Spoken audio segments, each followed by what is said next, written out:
préciser d'abord sur le plan juridique, parce que sur le plan de la loi, il faut comprendre quelque chose sur tel, c'est que aux États-Unis, le principe du consentement est le suivant sur le plan juridique.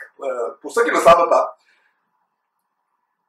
il y a ce que nous appelons aux États-Unis statutory rape, le viol statutaire, qui consiste à avoir des rapports sexuels avec quelqu'un qui a moins soit de 17 ans, soit moins de 18 ans, soit moins de 16 ans. Je crois qu'ici au Texas, où nous sommes, aller avec un garçon ou une fillette de moins de 18 ans, vous êtes condamné même si la personne était consentante.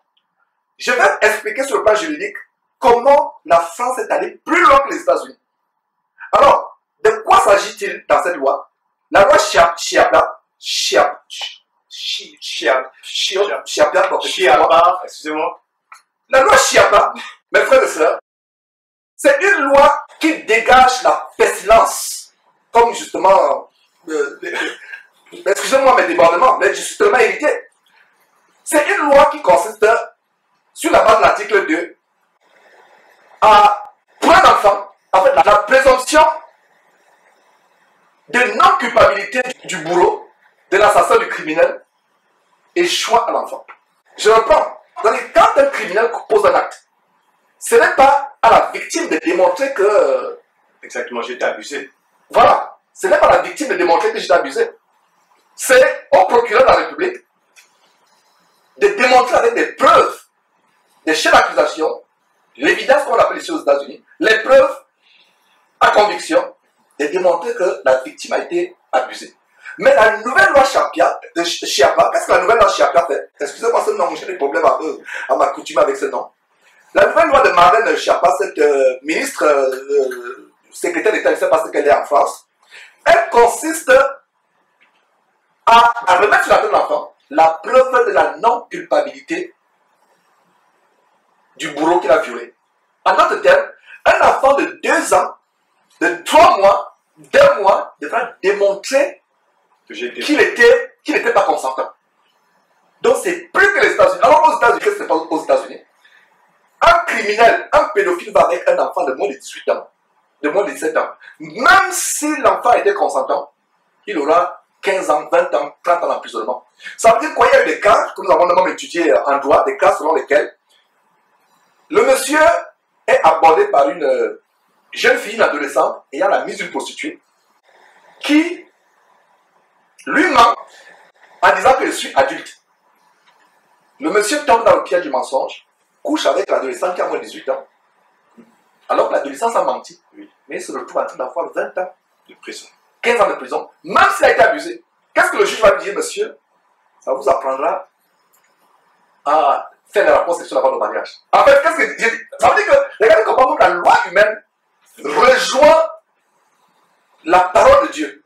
Parce que cet homme qui va en prison, parce qu'il a couché ici aux États-Unis avec une fille dont il ne savait pas que la fille avait moins de 18 ans. Pourtant, c'est la fille qui a menti. La fille lui a dit, voilà, je suis majeur. Il a dit, ok, nous pouvons faire nos saloperies. Et le monsieur devant le juge se retrouve à avoir 20 ans d'emprisonnement parce que la loi dit que un enfant de moins de 18 ans ne peut pas avoir de consentement. Alors, qu'est-ce qu'il y a derrière la loi, la Chiappa? On donne le consentement à des personnes qui, légalement, juridiquement, ils demandent du non, pas de consentement. Voilà, peuple français, ce qu'il y a derrière la loi Chiappa. Quand il y a des gens, des journalistes comme les journalistes de Figaro et autres qui viennent vous dire non, vous comprenez mal, faites attention. Ce n'est que des moutons qu'on peut tromper. Ce n'est que des personnes aveugles qu'on peut tromper. La loi donne le consentement. D'ailleurs, on a quelques extraits, on va dire, on a un article là-dessus pendant que j'explique ces choses. Ça, c'est l'aspect légal. Donc, regardez les enfants qui sont muselés. D'ailleurs, ces images sont expressives. Regardez les personnes qui ont les bouches cousues. Ils font tout pour nous coudre la bouche, et qu'on ne parle pas. C'est pas par hasard que notre chaîne YouTube a été fermée. Et je me demande où sont les chrétiens dans tout cela? Où sont les chaînes chrétiennes? Donc, ils sont là tout simplement pour ils se contentent des vues, avoir le nombre de vues et ça flamme leur ego. Oui, j'ai 200 000 vues, j'ai 1 million de vues, je suis quelqu'un, j'ai une grande chaîne. Ils ne peuvent pas parler de cela parce qu'ils ont peur d'être censurés. Regardez donc comment les pouvoirs publics, les gouvernements, les réseaux sociaux qui sont la propriété des gens, des multinationales telles que Google, Facebook, muser la vérité. Et définitivement, on peut se sentir, on va voir des choses intéressantes. Donc, des kits porno pour les écoliers de la maternelle et la primaire. Je ne sais pas si on peut souligner comment ça existait déjà.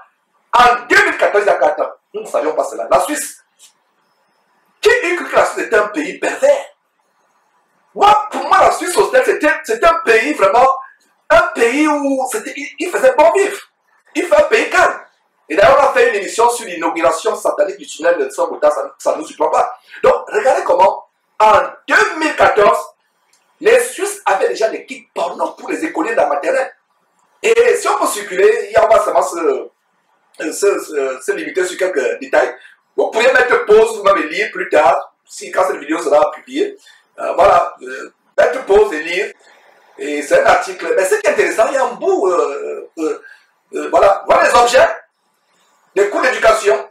Au lieu qu'on apprenne nos enfants à faire d'abord des séances, à l'après-midi, on a une séance de faire des pancakes ou des bonhommes de neige ou de faire des crêpes ensemble. Voilà, on va leur apprendre à explorer toutes sortes de plaisirs, à jouer avec des gourmichés, des jouets en bois, en caoutchouc, en fer, peu importe. Là, c'est déjà une expérience qu'ils sont en train de vivre. Bien sûr, c'est les choses qu'ils sont en train de vivre. Alors, je reviens sur le plan juridique. Il y a 2 ans déjà, la pétition contre la sexualisation de l'école publique recueillait près de 92 000 signatures en Suisse.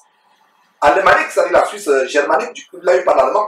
C'est notamment l'utilisation du pénis en bois et de vagin en peluche qui a été durement mise en cause par de nombreux parents, pédagogues ou simples citoyens.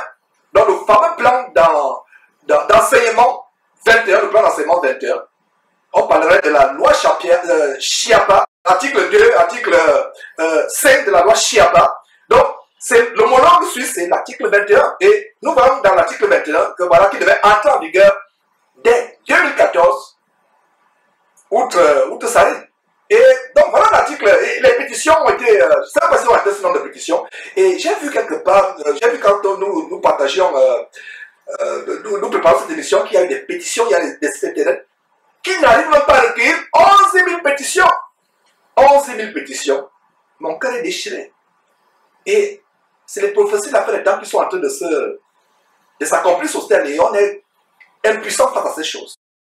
Vraiment, ça fait mal quand tu me parles de ça, parce que d'abord, même ensuite, est-ce que franchement, les parents ont eu droit de satisfaction après leur pétition? Je ne pense pas. En Suisse? Oui, en Suisse. Je ne pense pas que ça a eu un impact, mais regardez comment aujourd'hui nous sommes en train de faire face aussi à ce même problème. Aujourd'hui, nous sommes aux États-Unis. Peut-être vous pensez que c'est la joie, mais nous rencontrons ça petit à petit. Je pense que vous qui êtes maintenant dans cette situation, il est temps vraiment du côté du monde, parce qu'il faudrait que nous précisions bien vraiment cette différence.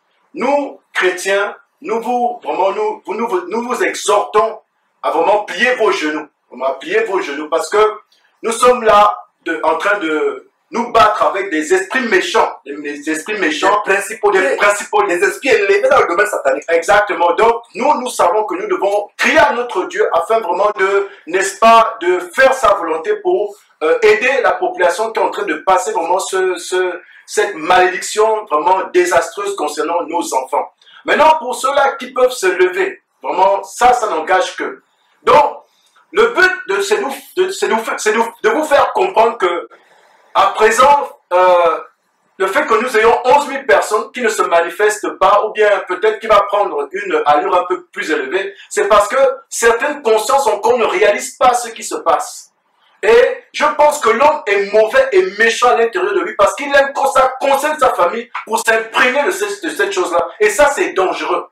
Je pense que les parents doivent apprendre à participer, ne pas attendre d'être atteints pour réagir.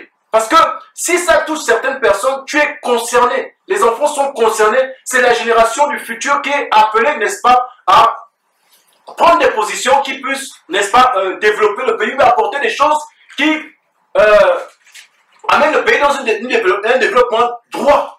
Mais quand nous regardons dans son plan, nous allons voir tout simplement que l'homme chrétien, la femme chrétienne est appelée à crier à Dieu afin que Dieu puisse nous aider. Nous aider parce que nous sommes ici en face d'un esprit destructeur, qui veut amener nos enfants à connaître ce que c'est le suicide, parce qu'après avoir connu ce genre d'activité sexuelle, le suicide est perdu, devenu presque folle, est tenté de fuir l'homme, donc d'être maintenant lesbienne, ou le contraire, d'être gay. Et vous voyez que cela amène à quoi? À la perdition totale de la génération future. Et Tostel, il y a même un détail aussi tellement important, c'est que c'est exposer les enfants aux esprits démoniaques, les positions démoniaques. Et tu parlais de suicide justement. Chaque fois que les enfants sont exposés à ces choses, et d'ailleurs il y a des témoignages qui nous sont parvenus, des cris de détresse, des SOS, oh frère, priez pour nous, priez pour moi, je suis attaqué toutes les nuits par des hommes qui me violent, homme comme femme. Et c'est les manifestations des esprits diaboliques. Revenons un peu sur un détail sur le plan juridique pour éclairer les sceptiques qui disent que non, cette loi, il ne s'agit pas de la légalisation de la pédophilie. Ne soyez pas des moutons. Vous avez quand même un cerveau. Je reprends que la loi Chiapa, c'est la loi qui remet sur la tête d'un bébé de 2 mois, sur un enfant de 4 mois, la charge de prouver qu'il n'était pas consentant. Alors, comment un bébé ne peut pas prouver qu'il n'est pas consentant? N'est-ce pas la légalisation, n'est-ce pas le feu vert donné aux pédophiles? Voilà ce que nous démontrons. Voilà ce qu'il y a derrière la loi Chiapa. Donner le blanc-seing, le feu vert aux pédophiles qui se retrouvent dans le tribunal en disant, mais monsieur le juge, le bébé était consentant. Quand j'ai vu le bébé bouger sa petite couche là, j'ai vu qu'il était consentant. Quand j'ai vu le bébé sucer le pouce, j'ai vu que non, le bébé était en train de me faire les yeux doux en suçant le pouce. Quand j'ai vu le bébé me tendre les mains, j'ai vu comment le bébé était consentant. Donc monsieur le juge, et le juge m'a demandé, coucou, est-ce que tu étais consentant? Est-ce que vous voyez à quel point nous sommes arrivés? Voilà l'abomination de la loi Chiapa. Voilà l'abomination, mes frères et sœurs. Et d'ailleurs, on a un élément. Pour ceux qui ne croient toujours pas, on va essayer d'examiner l'article 5 de la loi Chiapa. Pour vous qui n'y croyez toujours pas à la légalisation de la pédophilie, comme je viens de l'expliquer, les gens disent qu'il n'y a aucun rapport entre le consentement de l'enfant et la déclaration des droits sexuels. Parce que l'OMS, les institutions internationales sont derrière. Ils disent qu'il n'y a aucun rapport. Et si on peut lire cet article, l'article 5, le droit à l'autonomie et à la reconnaissance devant la loi. Lisons un peu cela, il y a quelques fautes. Bon, si on a quelqu'un a dû reprendre cela avec des fautes, mais c'est l'article 5, vous pouvez vous-même vérifier. Donc, toute personne a le droit d'être reconnue devant la loi et a la liberté sexuelle. Cela implique pour chacun l'opportunité d'exercer le contrôle sur ce qui touche à sa sexualité. Donc, si tu décides aujourd'hui de faire l'amour avec une carpe, de faire l'amour avec un serpent, avec une tortue, avec une poule, ou avec ton thé d'oreiller, ou avec un petit poupée gonflable, donc, de décider en ce qui touche la sexualité, de choisir ses partenaires sexuels. Regardez, on a encadré, choisir ses partenaires sexuels, que ce soit un enfant, que ce soit une chèvre, un mouton, un chien, un cheval, de choisir ses partenaires sexuels, que ce soit un homme qui fait avec un homme, et de rechercher à atteindre son plein potentiel. Quelle est cette fascination dans cette temps pour le sexe? Regardez comment les gens sont fascinés pour le sexe, atteindre son plein potentiel de plaisir sexuel. Voilà une loi française qui se préoccupe comment les Français peuvent atteindre leur plein potentiel de plaisir sexuel. Ça veut dire faites tout. Si vous voyez un enfant qui est dans la poussette avec sa mère, vous vous enflammez, vous pouvez aller casser la porte, violer l'enfant, et dans ce contexte non discriminatoire, et en tenant pleinement compte des droits d'autrui et des capacités évolutives de l'enfant. Des capacités évolutives de l'enfant. Sans transition, dans quelques instants, on va vous montrer le gourou qui est derrière cette loi. Et un certain Alfred Kinsey, qui, au début du siècle dernier, du XXe siècle, était un sexologue. Non seulement il était un sexologue, c'était un pédophile sexologue homosexuel qui démontre plaisir dès l'âge 0. Ça veut dire dès qu'il sort du ventre de sa mère, c'est déjà un être sexuel qui peut connaître des plaisirs sexuels. Et c'était quelqu'un qui était fou. Et il faisait des expériences. Allez, faites vos recherches, mes frères et sœurs. Alfred Kinsey, on va montrer un court documentaire dans quelques instants. Donc, il violait, sodomisait les petits enfants. 1 mois, 2 mois, différents âges. Il prenait des notes. Il prenait des notes. Et quand l'enfant criait, pour lui, c'était l'évidence, la preuve que l'enfant avait atteint un orgasme tellement élevé. Plus l'enfant criait, plus l'orgasme était élevé. Et il prenait des notes. Il faisait des graphiques. Un sexologue. Donc, voilà le monsieur dont les instances internationales comme l'OMS, l'UNESCO, non, pas pour exemple, il s'inspire de ces travaux de Kinsey. Il s'inspire des travaux de Kinsey, Alfred Kinsey. D'ailleurs, montrons sans plus tarder un court documentaire qui montre la perversion satanique luciférienne de Kinsey, le sexologue Kinsey, et comment il a influencé l'éducation de cet angle de la fin.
de moi, Seigneur, souviens-toi de moi.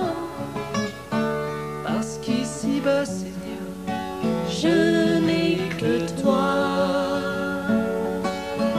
Quel autre ai-je au ciel, Seigneur? Quel autre que toi? Et sur la terre, Seigneur, je suis étranger. Je ne prends plaisir qu'en toi, Seigneur. Quand tu viendras dans ton règne, souviens-toi de moi, Seigneur. Souviens-toi de moi. Souviens-toi de moi, Seigneur. Souviens-toi de moi.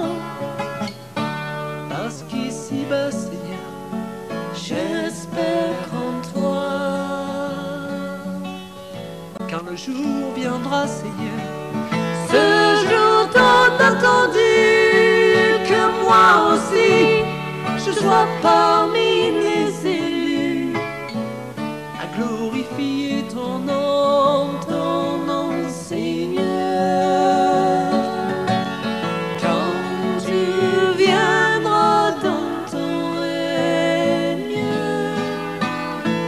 souviens-toi de moi, Seigneur. Souviens-toi de moi. Souviens-toi de moi, Seigneur. Souviens-toi de moi. Parce qu'ici-bas, Seigneur, je ne crois qu'en toi. Donne-moi